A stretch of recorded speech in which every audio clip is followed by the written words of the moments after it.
बदलते भारत की शान।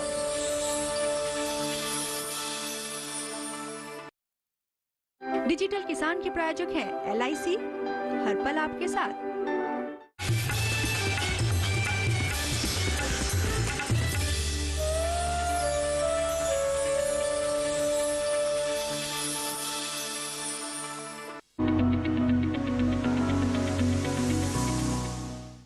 नमस्कार, मैं रिंकी त्यागी स्वागत करती हूं आप सभी का प्रोग्राम डिजिटल किसान में। डिजिटाइजेशन के चलते ग्लोब के एक सिरे को दूसरे से मिलाना अब कोई मुश्किल बात नहीं रह गई है। टेक्निक्स में हो रहे नित नए आविष्कारों से सारी दुनिया आज इजीली अप्रोचेबल है। इसमें ना तो कोई दूरी आड़े आती है, ना ही कोई भाषा। विज्ञान ने इतनी तरक्की कर ली है कि एक समाज को दूसरे से मिलाना बहुत ही आसान हो गया है। अमेरिका में हुई खोज की जानकारी भारत में और भारत में हुए आविष्कार की स्वीडन में बैठकर आसानी से जानकारी जुटाई जा सकती है, all thanks to digital medium. इसी नोट पर आइए शुरू करते हैं डिजिटल किसान की अपनी आज की पेशकश। जैसा कि आप जानते हैं कि हमारे इस प्रोग्राम डिजिटल किसान के 3 सेगमेंट्स हैं। पहला डिजिटल पाठशाला, जहां हम आपको ऑनलाइन ऐप्स और उनके इस्तेमाल की जानकारी देते हैं। दूसरा अर्थनीति, जिसमें बैंकिंग और ट्रेडिंग की बात होती है। तीसरा और आखिरी सेगमेंट सरकारी योजनाओं से लाभ। इसमें हम किसानों से जुड़ी सरकारी योजनाओं की जानकारी आप तक पहुंचाते हैं। तो चलिए फिर शुरू करते हैं आज का पहला सेगमेंट, डिजिटल पाठशाला।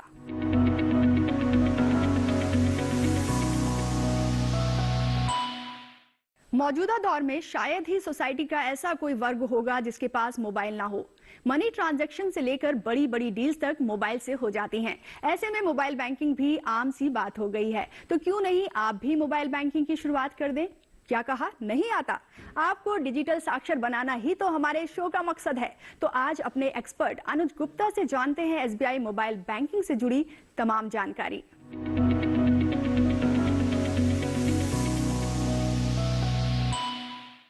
सबसे पहले तो अनुज जी, आपका बहुत बहुत स्वागत हमारे स्टूडियो और हमारे प्रोग्राम डिजिटल किसान में। तो जैसा कि आज हम बात करने वाले हैं SBI मोबाइल बैंकिंग की, तो सबसे पहला सवाल यही कि SBI मोबाइल बैंकिंग को हमारे मोबाइल पर कैसे एक्टिवेट किया जा सकता है? देखिए, SBI मोबाइल ऐप बहुत बड़ा मोबाइल ऐप है जो कि काफ़ी यूज़र इसके डाउनलोड कर चुके हैं। SBI मोबाइल ऐप जो है वो किसानों के लिए काफ़ी लाभदायक है, क्योंकि अगर हम देखें तो सरकारी जो ट्रांजैक्शंस हैं वो जनरली SBI के थ्रू होती हैं और इजीली किसान अपने लेखे जोखे का जो हिसाब किताब है वो मोबाइल ऐप में रख सकते हैं। जहाँ तक सवाल है इसको डाउनलोड करने का, तो सबसे पहले जो भी खाता धारक हैं SBI के, वो इसका लाभ उठा सकते हैं। उनको उसको डाउनलोड करने के लिए या इसको एक्टिव करने के लिए सबसे पहले SBI में अपना अकाउंट ओपन करना पड़ेगा और वहां से उनको फिर एक जो नेट बैंकिंग की फैसिलिटी है उसको एक्टिवेट कराना पड़ेगा, जो कि बहुत इजी फंक्शन है। वो गूगल में जाकर जो SBI की वेबसाइट है वहां से अपने को एक जो नेट बैंकिंग है उसको एक्टिवेट कर सकते हैं। और उसके बाद जो SBI का मोबाइल ऐप है, जिसको हम अगर देखें तो नया नाम है योनो ऐप करके है, उसको हम डाउनलोड कर सकते हैं और फिर उसमें अपने जो भी हमने यूजर नेम पासवर्ड बनाया है उसके थ्रू उसको एक्टिवेट कर सकते हैं। तो हमने SBI मोबाइल बैंकिंग के एक्टिवेशन के बारे में समझा कि हमें करना क्या है, प्ले स्टोर पे जाना है और डाउनलोड करना है SBI योनो ऐप। अब बात करेंगे रजिस्ट्रेशन की। किस तरह से अनुज जी इसका रजिस्ट्रेशन किया जाता है, लॉगिन किस तरह से हम कर सकते हैं इस पर? देखिए, बहुत सिंपल है। इसके लिए सबसे पहले आप SBI के खाताधारक बनेंगे। उसके बाद जो भी आपको अकाउंट नंबर मिलता है, CIF नंबर मिलता है या ब्रांच कोड मिलता है, जो कि आपकी पासबुक में सब मेंशन होता है, उसी इंफॉर्मेशन का उपयोग करना है। आपको सबसे पहले जो भी SBI की वेबसाइट है उस पर आपको जाना है। उस वेबसाइट पर आपको एक्टिवेट करना है अपने को मोबाइल बैंकिंग के लिए, जिसके लिए आपके लिए जो भी अकाउंट नंबर है वो सब यूज होगा। उसमें ऑप्शन है एक्टिवेट मोबाइल इंटरनेट बैंकिंग। आप उस पर एक्टिवेट करेंगे तो जो इन्फॉर्मेशन है उसमें आपको डालनी पड़ेगी। उसमें ऑप्शन आएगा न्यू यूजर का, तो न्यू यूजर है आप अगर, तो उसमें तो आप पूरा अपने को डिटेल जो भी आपकी वो उसमें डालेंगे। उसके बाद एक यूजर नेम पासवर्ड बनाएंगे, तो उस यूजर नेम पासवर्ड को एक्टिवेट होकर आप अपनी जो योनो ऐप है उससे आप लॉग इन कर सकते हैं। तो बहुत सिंपल स्टेप है। मुझे लगता है कि अगर इसको करते हैं तो मुश्किल से 5 या 6 मिनट में आप अपनी मोबाइल ऐप को रन कर सकते हैं। अब बात करेंगे इसके मेन फीचर्स की। क्या कुछ है अनुज जी इसके मेन फीचर्स? देखिए, जनरली जो भी ऐप के अंदर फीचर्स होते हैं वो यहाँ पर हैं। जैसे कि अगर हम किसान के लेवल से बात करें तो किसान को जो पेमेंट्स आती हैं वो उसमें पूरी स्टेटमेंट वो देख सकता है, मिनी स्टेटमेंट वो देख सकता है। साथ में इसमें कुछ फीचर हैं, जैसे उसको अगर अपने कोई बिल भरने हैं तो वो बिल इसके थ्रू वो भर सकता है। उसको अगर अपनी लाइफ इंश्योरेंस पॉलिसी रखनी है SBI की, तो वो भी वहां पर वो उसका प्रीमियम भर सकता है। साथ में वो अपनी पूरी स्टेटमेंट, पूरा लेखा जोखा वो उसमें मेंशन कर सकता है। और साथ में उसको अगर किसी को फंड ट्रांसफर करना है, इंस्टेंट क्विक पेमेंट करनी है, तो वो भी इसके थ्रू कर सकते हैं। तो जो एक मोबाइल ऐप में इंपॉर्टेंट चीजें होती हैं वो सब उसके अंदर अवेलेबल है। वो वहाँ से ट्रांजेक्शन कर सकते हैं और अपने बिल की पेमेंट भी वहां से कर सकते हैं। यहाँ पर एक सुविधा दी जाती है मिस कॉल और एसएमएस की, क्या है वो फैसिलिटी? किस तरह से जो हमारे व्यूअर्स हैं जो इस वक्त हमारा प्रोग्राम देख रहे हैं, अगर वो एसबीआई योनो ऐप यूज करते हैं तो किस तरह से इस मिस कॉल और एसएमएस का फायदा उठा सकते हैं? देखिए, मिस कॉल और एसएमएस का जो फीचर है बहुत अच्छा फीचर है। अगर आपको इसमें अपना बैलेंस जानना है या आपने कोई ट्रांजेक्शन्स करी है वो जाननी है, तो आप जो उनके रजिस्टर जो उनका नंबर है उस पर अगर आप मिस कॉल मारेंगे, तो जो रजिस्टर्ड मोबाइल से अगर आप मिस कॉल करेंगे तो आपके खाते संबंधी जो जानकारी है, जैसे कि बैलेंस या आपकी जो लास्ट ट्रांजेक्शंस हैं, वो आपके एसएमएस पर आ जाएंगी। तो मींस अगर आप भूल गए हैं कि आपका बैलेंस कितना है, तो आप मिस कॉल मारकर आप मैसेज प्राप्त कर सकते हैं कि आपके अकाउंट में कितना बैलेंस बचा हुआ है। अच्छा, यहाँ पर अगर हम कॉर्पोरेट बैंकिंग की बात करते हैं तो एसबीआई जो मोबाइल बैंकिंग है वो किस तरह से हेल्पफुल है कॉर्पोरेट बैंकिंग में? देखिए, जहां तक कॉर्पोरेट बैंकिंग का सवाल है, एक बड़े लेवल पर बैंकिंग होती है और इसमें जो कॉर्पोरेट्स हैं, जैसे कि अगर हम बात करें, अगर एक एफपीओ है, अगर हम एक किसानों का ऑर्गेनाइजेशन है, वो भी अपने को इसमें कॉर्पोरेट के तौर पर रजिस्टर कर सकते हैं। तो उसमें जो भी वो ट्रांजेक्शन्स करते हैं बड़े लेवल पर, वो सब उसमें मेंशन होती है और उसमें अगर वो ट्रांजेक्शन्स करते हैं तो उनको एक बेनिफिट भी मिलता है कि वो बड़े अमाउंट की ट्रांजेक्शन्स भी इस बैंकिंग के मोबाइल ऐप के थ्रू कर सकते हैं। अगर उन्हें कोई इंस्टेंट पेमेंट करनी है तो वो वहां पर यूज कर सकते हैं। उनको बैंक में जाने की जरूरत नहीं है। वो अपने कॉर्पोरेट लेवल पर, अपने लेवल पर वो बहुत सारी चीजों का फायदा उठा सकते हैं। वो घर पर अपने जो चेकबुक है वो मंगा सकते हैं, अपनी स्टेटमेंट मंगा सकते हैं और अपने जो भी उनको टैक्स संबंधित चीजें हैं वो भी वहां पर वो चेक कर सकते हैं। बिल्कुल। और इसी फहरिस्त में अगर हम बात करें रिटेल बैंकिंग की, तो वो किस तरह से एसबीआई मोबाइल बैंकिंग में हेल्पफुल है? देखिए, रिटेल बैंकिंग का जहां तक सवाल है, रिटेल बैंकिंग में इंडिविजुअल जो है वो अपने जो भी ट्रांजेक्शन है वो वहां पर कर सकते हैं। यहाँ पर क्विक पेमेंट की सुविधा है, वो कर सकते हैं। अगर उनको बड़ी पेमेंट करनी है तो वो यहाँ पर क्लाइंट को एज ए रजिस्टर्ड करके पेमेंट कर सकते हैं। जो भी वो बिल भरते हैं डेली के, वो वहां पर चेक कर सकते हैं। जो भी वो ट्रांजेक्शन करते हैं उसका लेखा जोखा देख सकते हैं। मिनी स्टेटमेंट देख सकते हैं जो कि पिछले 10 दिनों की स्टेटमेंट आती है, और एक बड़ी स्टेटमेंट अगर वो पूरे सालाना की दर पर चाहते हैं तो वो स्टेटमेंट भी उनको वहां पर मिलती है। साथ ही आपसे ये भी जानना चाहेंगे कि जो आज का साइबर क्राइम बहुत ज्यादा है और फिशिंग अटैक्स अकाउंट पे होने की बहुत संभावनाएं रहती हैं, तो ऐसे में जो एसबीआई बैंक है किस तरह की सिक्योरिटी दे रहे हैं अपने यूजर्स को कि उनका जो अमाउंट है वो हैक ना हो या फिशिंग अटैक ना हो उस अकाउंट पर? देखिए, एसबीआई में कुछ खासियत है कि वहां पर मल्टी लेवल पर आपको पासवर्ड दिए गए हैं। अगर आपको स्टेटमेंट डाउनलोड करनी है तो वो पीडीएफ के फॉर्म में आपके ईमेल आईडी पर आएगी। आपको अगर फंड ट्रांजैक्शंस करनी है तो उसके लिए अलग आपको पासवर्ड दिया गया है। आपको अगर कोई बड़ा ट्रांसफर करना है तो उसके लिए अलग पासवर्ड दिया गया है। तो डिफरेंट लेवल पर अलग अलग सिक्योरिटीज ऑप्शंस दिए गए हैं जिसको आप अपने पासवर्ड से प्रोटेक्ट कर सकते हैं। मोबाइल बैंकिंग का 24/7 का प्रोसेस रहता है, तो किस तरह से कस्टमर जो है 24 घंटे 7 दिन असिस्टेंस ले सकता है? मोबाइल ऐप में आप कभी भी उसको यूज कर सकते हैं। हालांकि कई बार कुछ सर्विसिंग की वजह से इशू आता है, बट उसका मैसेज एसबीआई भेजता है तो उसमें आप उसको रोक सकते हैं। बाकी आप 24 आवर्स को चेक कर सकते हैं। साथ में इनका कस्टमर केयर डिपार्टमेंट है, जहां पर आपको अगर कोई इशू लगता है, आपको कुछ इलीगल चीजें लगती हैं उसमें, तो आप उसको चेक कर सकते हैं कस्टमर केयर से। साथ में नहीं तो ब्रांच की जो बैंक की ब्रांच है वहां भी जाकर आप विजिट करके अपनी प्रॉब्लम को सॉल्व कर सकते हैं। बट मोबाइल ऐप इतना सफिशिएंट है कि आप मोबाइल ऐप में कस्टमर केयर में विद चैट आप उसको इजीली सॉल्व कर सकते हैं। कई बार होता है कि हम कस्टमर केयर से जो हमें असिस्टेंस मिलता है हम वहां से खुश नहीं रहते हैं, सेटिस्फाइड नहीं होता है अगर यूजर, तो उसके बाद का क्या प्रोसेस रह सकता है? देखिए, ग्रीवियंस सेल्स होते हैं इनके। आप ग्रीवियंस सेल्स में मेल करके, कॉल करके, नहीं तो अगर आपको लग रहा है कि आप नहीं संतुष्ट है तो फिर आप डायरेक्ट जो ब्रांच विजिट है वहां पर आप जाके कर सकते हैं। और एसबीआई की जो ब्रांच है वो आपको हर एरिया में मिलेगी जो कि आपको पूरा असिस्टेंस प्रोवाइड करती है। अगर कोई एसबीआई बैंकिंग यूज कर रहा है, एसबीआई मोबाइल बैंकिंग यूज कर रहा है, तो वो किस तरह से व्हाट्सएप बैंकिंग का इस्तेमाल कर सकता है? ऐसी कोई फैसिलिटी दी गई है? जी बिल्कुल। जो उनका मोबाइल ऐप है, जिस रजिस्टर्ड नंबर से आपने मोबाइल नंबर से आप लॉगिन कर रहे हैं मोबाइल ऐप को, या फिर जो आपका केवाईसी के अंदर मोबाइल नंबर ऐप है, तो वो जनरली जो बैंक्स हैं वो उसको व्हाट्सएप के लिए यूज करते हैं, जिसके अंदर आप व्हाट्सएप के थ्रू अपनी जो भी डिटेल्स हैं वो आप जान सकते हैं। कोई आपको ग्रीवेंस है वो भी आप उठा सकते हैं। आप व्हाट्सएप के थ्रू जो आपके पास फंड है उसकी अवेलेबिलिटी जान सकते हैं। फंड्स के थ्रू व्हाट्सएप के थ्रू आप कोई भी सर्विस वहां पे जो अवेलेबल है वो वहां पे यूज कर सकते हैं। एसबीआई पूरी सर्विस ये प्रोवाइड करता है और ये कस्टमर्स के लिए पूरी फ्री ऑफ कॉस्ट है। तो यहाँ पर आपने बात की थी कि हमें सबसे पहले शुरुआत में एक बार फिर लौट आते हैं अनुज जी हम कि हमें लॉगिन करना पड़ता है, उसके लिए हमें पासवर्ड भी बनाना पड़ता है। इन केस अगर कभी इन फ्यूचर हम भूल जाएं अपना लॉगिन जो यूजर नेम है या फिर जो हमारा पासवर्ड है, ऐसे में क्या करे यूजर? देखिए, इसमें एक चीज इंपॉर्टेंट और है कि जब आप अकाउंट ओपन करते हैं तो आपको एटीएम डेबिट कार्ड मिलता है। अगर एटीएम आपके पास कार्ड नहीं है तो आप बैंक से जाकर एटीएम कार्ड ले सकते हैं। तो एक एटीएम कार्ड जो है वो आपका एक अथेंटिकेशन है, जिसको जाकर आप बैंक को दिखाकर अपना यूजर नेम पासवर्ड देख सकते हैं, यूजर नेम निकाल सकते हैं। नहीं तो बैंक की वेबसाइट पर जहां पर आपने स्टार्टिंग में रजिस्ट्रेशन कराया था उसी के नीचे एक फॉरगॉट यूजर नेम पासवर्ड होता है। जब आप उस पर क्लिक करेंगे तो आप अपना रजिस्टर्ड ईमेल आईडी या मोबाइल नंबर डालेंगे तो पूरी डिटेल आपको वहां पर मिल जाएगी। तो उसमें घबराने की कोई जरूरत नहीं है। फॉरगॉट जो सिस्टम है उनका यूजर नेम पासवर्ड का, वो वहां से आप अपनी यूजर नेम पासवर्ड को आप दोबारा से फॉरगॉट कर सकते हैं। अनुज जी, यहाँ पर हमने लास्ट टाइम जब बात की थी एसबीआई नेट बैंकिंग की, तो हमने जाना था कि उसको लॉक और अनलॉक भी किया जा सकता है। तो क्या मोबाइल बैंकिंग में भी ऐसी कोई सुविधा उपलब्ध है? देखिए, बिल्कुल। अगर आपको लग रहा है कि अब आपको उसका कोई ट्रांजेक्शन नहीं करने हैं या फिर आप कहीं छुट्टी पे जा रहे हैं, आप चाहते हैं कि उसको आप लॉक करके जाएं, तो आप उसको लॉक भी कर सकते हैं और बाद में फिर जब आपको यूज करना तो आप उसको अनलॉक भी कर सकते हैं। उसके अंदर सिस्टम्स होते हैं कि आपने अगर कोई डेबिट कार्ड आपने लिया हुआ है तो आप उसकी लिमिट को घटा और बढ़ा भी सकते हैं। तो सारी फैसिलिटी अवेलेबल है जो एक यूजर के लिए इंपॉर्टेंट होती हैं, सिक्योरिटी वाइज भी और यूजर वाइज भी सारी जो फैसिलिटी है वो अवेलेबल है। यहाँ सेगमेंट का आखिरी सवाल और आपसे जानना चाहेंगे, क्योंकि ये मोबाइल बैंकिंग है, तो क्या जो पर डे की लिमिट है वो कुछ सेट की गई है कि इससे ज्यादा अमाउंट जो है हम ट्रांजैक्शन नहीं कर सकते? देखिए, अगर हमें क्विक पेमेंट करनी है तो आप 10,000 तक आप पेमेंट कर सकते हैं। अगर आपको कोई ज्यादा पेमेंट करनी है तो उसके लिए आपको जिसको पेमेंट करनी है आपको उसको उसमें ऐड करना पड़ेगा ऐसे पे ही ऑप्शन। उसके बाद आप उसको अनलिमिटेड अमाउंट जितना आपके अकाउंट में है उतना आप ट्रांसफर कर सकते हैं। बट अगर आपको क्विक पेमेंट करनी है तो उसके लिए लिमिट 10,000 की लिमिट है। बिल्कुल, क्विक पेमेंट के लिए 10,000 है लिमिट, और नहीं तो चाहे आप बेनिफिशियरी को ऐड करके जितना मर्जी चाहे पेमेंट कर सकते हैं। अनुज जी, इस जानकारी के लिए बहुत बहुत धन्यवाद। और अब वक्त हो चुका है हमारे दूसरे सेगमेंट में बढ़ने का, और मैं दर्शकों से उम्मीद करती हूँ कि वो जल्दी ही स्विच करेंगे मोबाइल बैंकिंग की ओर। और एसबीआई तो है ही एक भरोसेमंद साथी, तो आप मोबाइल बैंकिंग आज ही से यूज करना शुरू कर दें।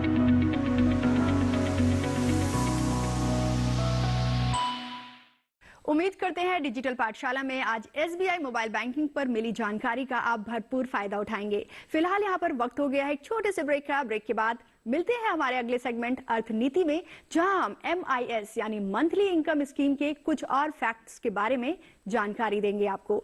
आप बने रहिए हमारे साथ डीडी किसान पर।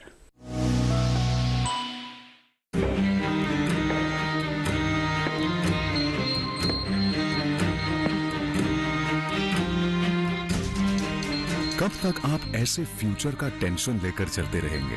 LIC के न्यू पेंशन प्लस के साथ अपनी पेंशन का प्लान बनाइए, क्योंकि ये प्लान आपके फ्यूचर के लिए मार्केट लिंक्ड वेल्थ क्रिएट करता है। और तो और इस प्लान में गारंटीड एडिशंस के साथ पेंशन पाने के कई ऑप्शंस भी हैं, so that you grow young and tension free. LIC, हर पल आपके साथ।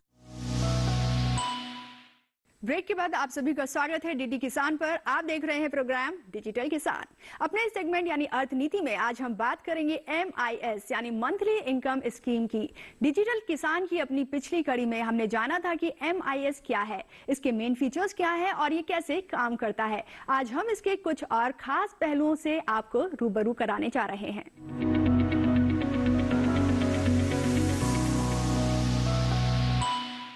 तो अनुज जी, हम आ चुके हैं अपने दूसरे सेगमेंट में जिसका नाम है अर्थनीति। और अर्थनीति में हमने पिछली बार भी बात की थी MIS यानी मंथली इनकम स्कीम की, लेकिन वक्त की पाबंदी के चलते बहुत सारे सवाल हमारे रह गए थे, तो आज हम उन सवालों को आपसे जानेंगे। हमने लास्ट टाइम जाना था कि जो मिनिमम अमाउंट है वो 100 रुपए है और मैक्सिमम अमाउंट 9 लाख तक का है।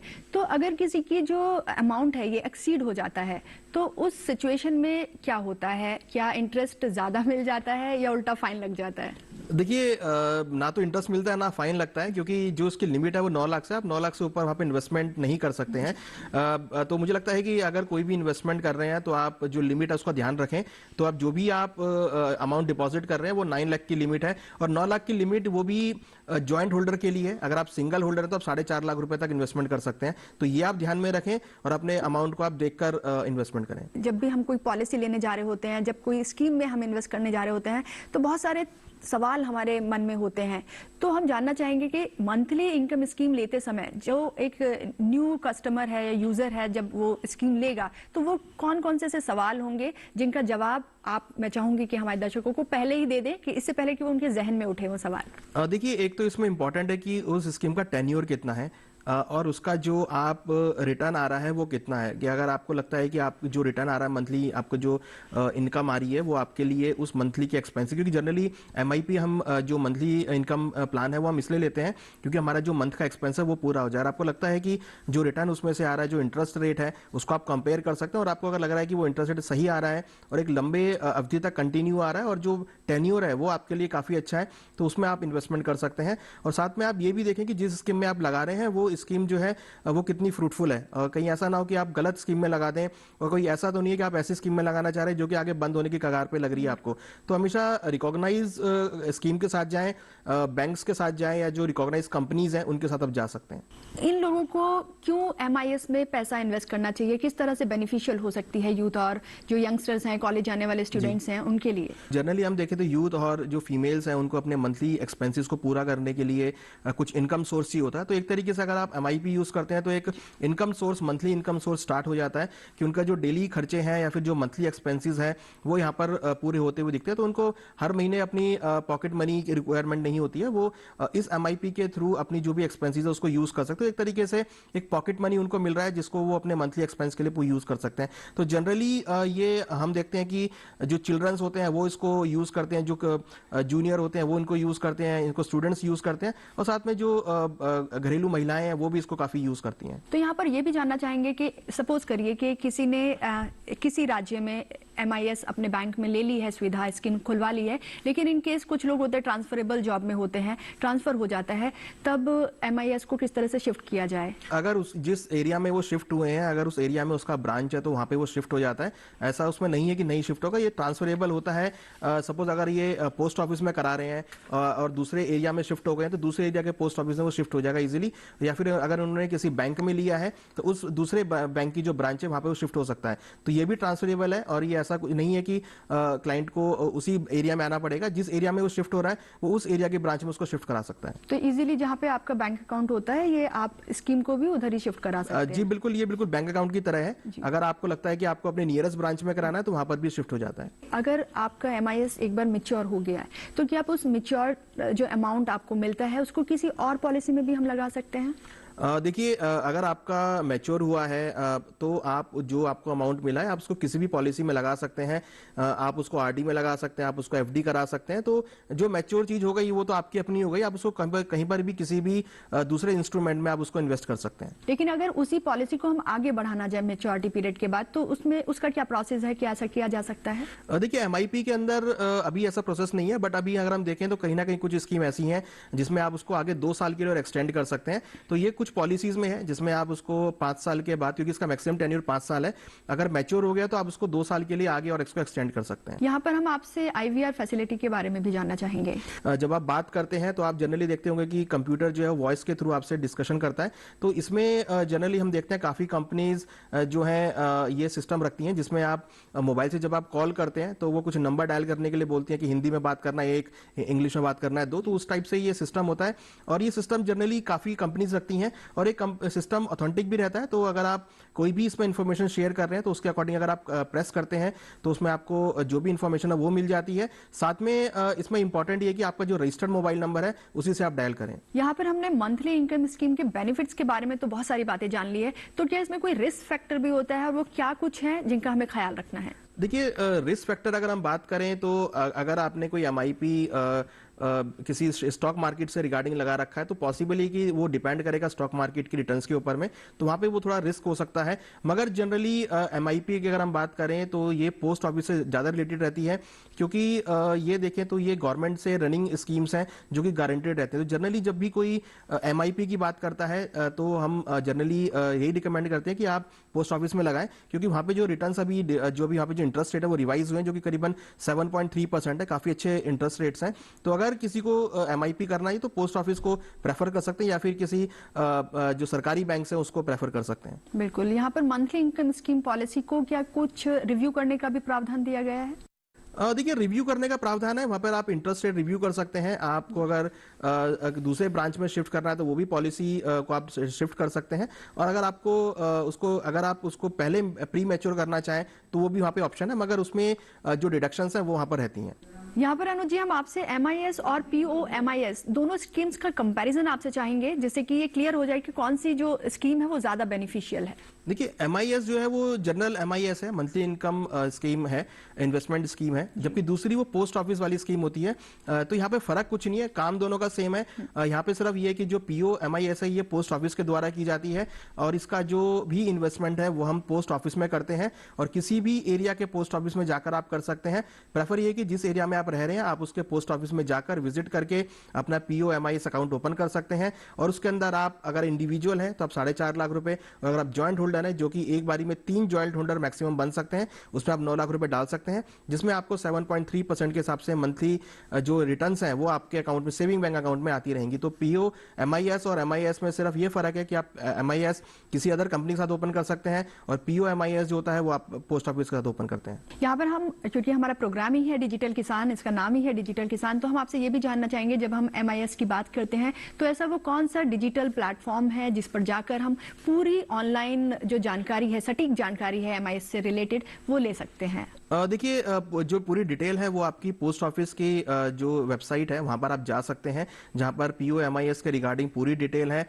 और मुझे लगता है कि किसानों को ये करना भी चाहिए, क्योंकि जब उनकी उपज का पैसा आता है तो वो उसमें डाल सकते हैं।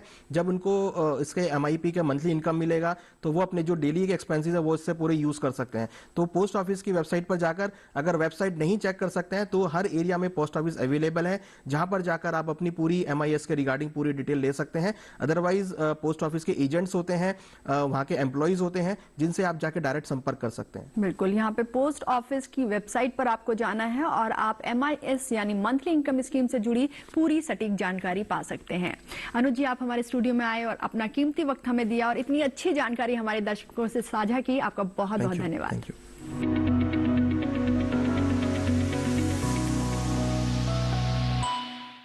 अपने नेक्स्ट सेगमेंट यानी सरकारी योजनाओं से लाभ में जानेंगे एक ऐसी योजना के बारे में जिसका सबसे ज्यादा फायदा देश की ग्रामीण महिलाओं ने उठाया। इतना ही नहीं, इस योजना के चलते उनकी खराब होती सेहत में भी सुधार हुआ। क्या है वो योजना, ये जानने के लिए आपको करना होगा बस थोड़ा सा इंतजार, क्योंकि यहाँ लेंगे हम एक और ब्रेक। जल्द हाजिर होते हैं, बने रहिए हमारे साथ DD किसान पर।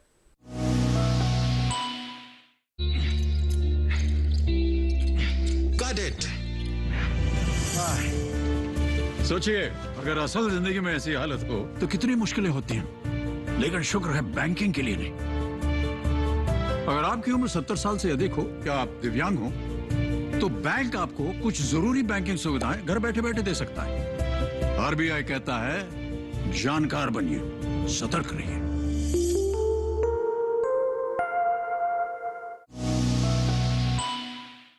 ब्रेक के बाद आप सभी का एक बार फिर से स्वागत है हमारे प्रोग्राम डिजिटल किसान में। अपने इस लास्ट और इम्पोर्टेंट सेगमेंट में आज हम बात करेंगे प्रधानमंत्री उज्ज्वला योजना की। आइए तो जानते हैं ये योजना हमारे किसान भाई बहनों के लिए कैसे और कितनी फायदेमंद है।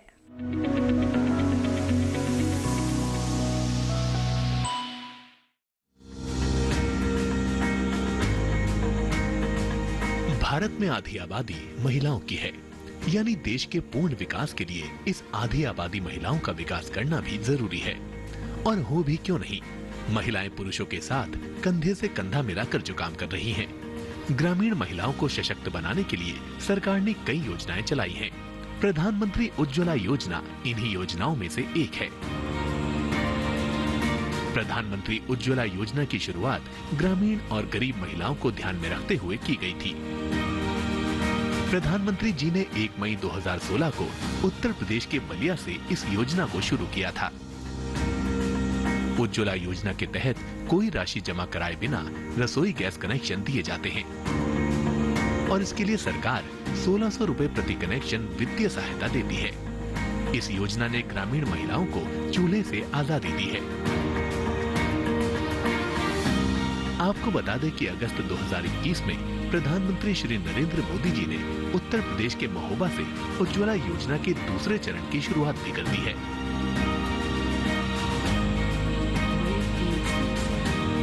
प्रधानमंत्री उज्ज्वला योजना का उद्देश्य महिलाओं को धुएं से मुक्ति दिलाकर उनकी सेहत को बनाए रखना है। साल 2016 में शुरू हुई उज्ज्वला योजना 1 के दौरान गरीबी रेखा से नीचे जीवन बसर करने वाले परिवारों की 5 करोड़ महिला सदस्यों को एलपीजी कनेक्शन उपलब्ध कराने का लक्ष्य रखा गया था। इसके बाद अप्रैल 2018 में इस योजना का विस्तार किया गया और इसमें 7 और श्रेणियों जैसे अनुसूचित जाति, अनुसूचित जनजाति, PMAY, AAY, अत्यंत पिछड़ा वर्ग, चाय बागान, वनवासी व द्वीप समूह की महिला लाभार्थियों को शामिल किया गया। साथ ही इसके लक्ष्य को संशोधित कर 8 करोड़ एलपीजी कनेक्शन कर दिया गया। वित्तीय वर्ष 21-22 के केंद्रीय बजट में उज्ज्वला योजना के तहत 1 करोड़ अतिरिक्त एलपीजी कनेक्शन के प्रावधान की घोषणा की गई थी। उज्ज्वला 2 के तहत इन 1 करोड़ अतिरिक्त PMUY कनेक्शन का मकसद कमाए वाले उन परिवारों को जमा मुक्त एलपीजी कनेक्शन देना है जिन्हें PMUY के पहले चरण के तहत शामिल नहीं किया जा सका था। उज्ज्वला योजना 2 के तहत लाभार्थियों को जमा एलपीजी कनेक्शन के साथ साथ पहला रिफिल और हॉट प्लेट फ्री दिया जा रहा है। साथ ही अब इसमें नामांकन के लिए काफी कम कागजों की जरूरत होती है। उज्ज्वला योजना 2 में प्रवासियों को राशन कार्ड या निवास प्रमाण पत्र जमा करने की जरूरत नहीं है। उज्ज्वला योजना 2 के तहत फ्री गैस कनेक्शन मिलने से महिलाओं को धुएं से मुक्ति और स्वस्थ जीवन तो मिल ही रहा है, साथ ही पर्यावरण भी साफ हो रहा है और अब पेड़ों को भी काटने की जरूरत नहीं पड़ती। आपको बता दें कि विश्व स्वास्थ्य संगठन ने भी सरकार के PMUY कार्यक्रम का स्वागत किया था।